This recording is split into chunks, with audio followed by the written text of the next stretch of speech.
Hot করে ওটা যদি চালাই দেখতে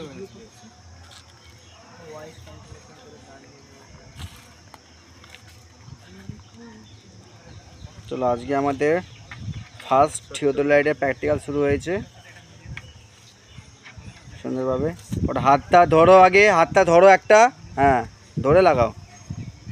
হ্যাঁ, তো ফার্স্ট আমাদের সেন্টারিং লেভেলিং করা হচ্ছে। তো সেন্টারিং লেভেলিং কী করা হয় সব আমরা আস্তে আস্তে পার্ট বাই পার্ট আমরা ভিডিওতে দেখে নেব। ফার্স্ট সেন্টারিং পজিশানে করব, সেন্টারিং করা হবে। অপটিক্যাল প্লাম্বেট দিয়ে আমাদের প্রথম আমাদের এপেকটায় খুঁজছে।